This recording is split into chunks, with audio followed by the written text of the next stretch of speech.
Purushottam sir ಎಲ್ಲ ಮಾತಾಡಿದ್ದಾರೆ. ಪತ್ರಿಕಾಗೋಷ್ಠಿ ಉದ್ದೇಶನೂ ಕೂಡ ತಮಗೆ ಗೊತ್ತಾಗಿದೆ.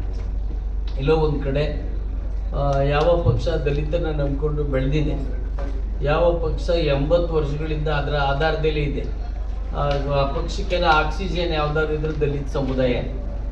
ಆದರೆ ದಲಿತ ಸಮುದಾಯವನ್ನು ಎಲ್ಲೋ ಕಡೆಗಣಿಸ್ತಾ ಇದೆಯೋ ಆತಂಕ ನಮಗೆ ಕಾಡ್ತಾ ಇದೆ. ಅದರಲ್ಲೂ ದಲಿತರೇ AICC ಅಧ್ಯಕ್ಷರಾಗಿದ್ದಾಗಲೂ ರಾಜ್ಯದಲ್ಲಿ ದಲಿತರಿಗೆ ರಾಜಕೀಯ ಸಮಾನತೆ ಸಿಗ್ತಾ ಇಲ್ವಲ್ಲ ಅನ್ನೋ ಒಂದು ಆತಂಕ ನಮಗೆ ಕಾಡ್ತಾ ಇದೆ. ನಮ್ಮ ಮನವಿ ಏನು ಅಂತ ಹೇಳಿದ್ರೆ, ಇವತ್ತು ಸಂಪುಟ ಪುನರಚನೆ ಆಗಿದೆ, ಹೊಸ ಸಂಪುಟ ಬಂದಿದೆ. ಆ ಸಂಪುಟದಲ್ಲಿ ಈಗಾಗಲೇ ದಲಿತರಿಗೆಲ್ಲ ಅಸಮಾಧಾನ ಇದೆ. ದಲಿತರೆಲ್ಲ ಅಸಮಾಧಾನ ಆಗಿ ಹಳ್ಳಿಗಳಲ್ಲಿ ಗಲ್ಲಿಗಳಲ್ಲಿ 28ಕ್ಕೆ ಯಾವ ಥರ ಸನ್ಮಾನ ಮಾಡಬೇಕು ಅಂತ ಅವರು ಪ್ಲಾನ್ ಮಾಡ್ಕೊಂಡಿದ್ದಾರೆ. ಇವ್ರಿಗೇನಾದ್ರೂ 28ಕ್ಕೂ ಕೂಡ ನಾವು ಅಧಿಕಾರಕ್ಕೆ ಬರಬೇಕು ಅಂದ್ರೆ ದಲಿತರಿಗೆ ಸಮಾಧಾನ ಆದರೂ ಬಿಡಿಸೋ ಪ್ರಯತ್ನ ಬೀಳ್ಬೇಕು. ಇವರು ಯಾವುದೋ ಕಾರ್ಪೊರೇಟ್ ಸಂಸ್ಥೆಗಳು ನಮ್ಮನ್ನು 28ಕ್ಕೆ ತರ್ತೇವೆ ಅಂತ ಒಂದು ಭ್ರಮಾಲೋಕಕ್ಕೆ ಹೋಗುವಂಥದ್ದು ಭ್ರಮ ನಿರಸನ ಉಂಟು ಮಾಡುತ್ತವ್ರು.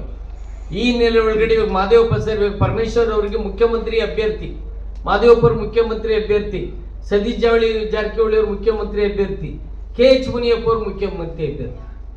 ಅಂದ್ರೆ ಇವತ್ತೇನು ಮಾಡಿದ್ದಾರೆ, ಸುದ್ದಿ ಬಳಸಿ ಎಲ್ಲೋ ಬಂದಿದ್ದು ಕೆಲಸ ಉಪಮುಖ್ಯಮಂತ್ರಿನ ಕೊಟ್ಟವ್ರೆ, ಅದಕ್ಕೆ ಅರ್ಧ ಸ್ವಾಗತವನ್ನ ಮಾಡ್ತಿರು. ಆದ್ರೆ ಲಾಸ್ಟ್ ಮಂತ್ರಿಮಂಡಲದಲ್ಲಿ ಇವತ್ತು ಅಂತಾರಾಷ್ಟ್ರೀಯ ಮಟ್ಟದಲ್ಲಿ ಕರ್ನಾಟಕದ ಕೀರ್ತಿಯನ್ನು ಯಾರಾದರೂ ಒಂದು ಖಾತೆಯ ಸಚಿವರಾಗಿ ಅಂತಾರಾಷ್ಟ್ರೀಯ ಮಟ್ಟಕ್ಕೆ ತಗೊಂಡೋಗಿದ್ರು ಅದು ಮಾದೇವಪ್ಪ ಸರ್. ಎಲ್ಲ ನಾಡಿನ ಜನತೆಗೆ ಗೊತ್ತಿದೆ.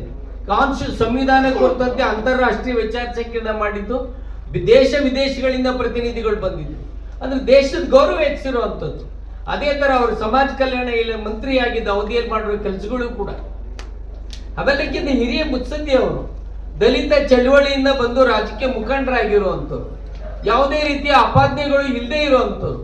ಇಲ್ಲೆಲ್ಲೋ ಒಂದ್ ಕಡೆ ಒಂಥರ ಗುಂಪುಗಾರಿಕೆ ತರ ಮಾಡ್ಬಿಟ್ಟು ಮಾದೇವಪ್ಪರನ್ನ ಸೈಡ್ ಗೀಡ್ ಮಾಡ್ಬಿಟ್ಟಿದ್ದಾರೆ ಅನ್ನೋದು ಒಂದು ಆತಂಕ ಇದ್ರೆ, AICC ಅಧ್ಯಕ್ಷ ನಮ್ಮವರಾಗಿದ್ದು ಕೂಡ ನಮ್ಮವ್ರನ್ನ ರಕ್ಷಣೆ ಮಾಡೋದ್ರಲ್ಲಿ ಎಲ್ಲೆಲ್ಲೂ ವಿಫಲ ಆಗ್ತಾವ್ರ, ಅದು ಅವ್ರ ಚೇರ್ಗೆ ಏನಾದ್ರು ಡೇಂಜರ್ ಆಗುತ್ತೆ ಅನ್ನೋ ಆತಂಕದಲ್ಲಿದ್ದಾರೆ ಅನ್ನೋ ಭಯನೂ ನಮ್ಗೆ. ನಮ್ಮ ಮನವಿ, ದಯಮಾಡಿ ಮಾನ್ಯ ಮುಖ್ಯಮಂತ್ರಿಗಳು ನಾವು ಸ್ವಾಗತಿಸ್ತೀವಿ. ಪ್ರಜಾಪ್ರಭುತ್ವನ ಒಪ್ಕೊಂಡವ್ರು, ನಾವು ಸಂವಿಧಾನ ಒಪ್ಕೊಂಡವ್ರು ಸ್ವಾಗತಿಸ್ತೀವಿ. ಇನ್ನು 20 ಜನ ತಗೋಬೇಕಾಗಿದೆ.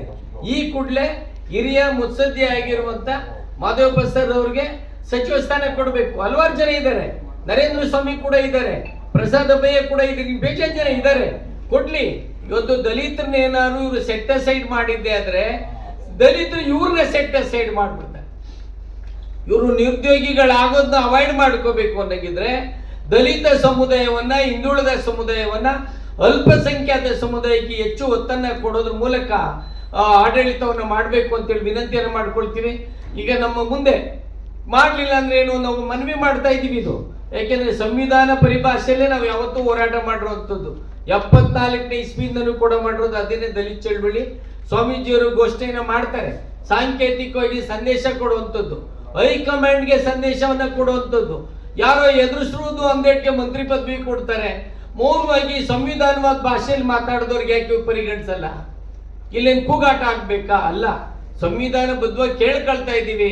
ಮಾದೇವಪ್ಪ ಅವರಂತ ಮುತ್ಸದ್ದಿಗಳನ್ನ ಇನ್ನೂ ಹಲವಾರು ಜನ ಇದ್ದಾರೆ, ಬೇರೆ ಜಾತಿಯವರು ಇದ್ದಾರೆ. ನಾವೇನು ಯಾವ ಜಾತಿಗಳ ವಿರೋಧಿಗಳಲ್ಲ.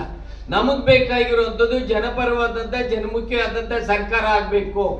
ಯಾವುದೋ ಕಾರ್ಪೊರೇಟ್ಗಳನ್ನ ರಕ್ಷಣೆ ಮಾಡುವಂಥದ್ದು, ರಿಯಲ್ ಎಸ್ಟೇಟ್ ಅವ್ರನ್ನ ರಕ್ಷಣೆ ಮಾಡುವಂಥದ್ದು ಆ ಸರ್ಕಾರ ಬೇಕಾಗಿಲ್ಲ. ಒಂದೊತ್ತು ಊಟಕ್ಕೂ ಪರದಾಡ್ತಾ ಇರೋನು ಒಂದು ಊಟ ತಿಂದು ನೆಮ್ಮದಿಯಿಂದ ಬದುಕಿಗೆ ಅವಕಾಶ ಕೊಡುವಂತ ಸರ್ಕಾರ ಬೇಕು ಅಂತ ಹೇಳಿ ಮತ್ತೊಮ್ಮೆ ಮಾದೇವಪ್ಪ ಅವ್ರನ್ನ ಮಂತ್ರಿಮಂಡಲಕ್ಕೆ ಸೇರಿಸ್ಕೋಬೇಕು ಅಂತೇಳಿ ವಿನಂತಿಯನ್ನು ಮಾಡ್ಕೊಳ್ತೀವಿ. ಅಂತಿಮವಾಗಿ ನಮ್ಮ ಸ್ವಾಮೀಜಿಗಳು ಘೋಷಣೆಯನ್ನು ಮಾಡ್ತಾರೆ.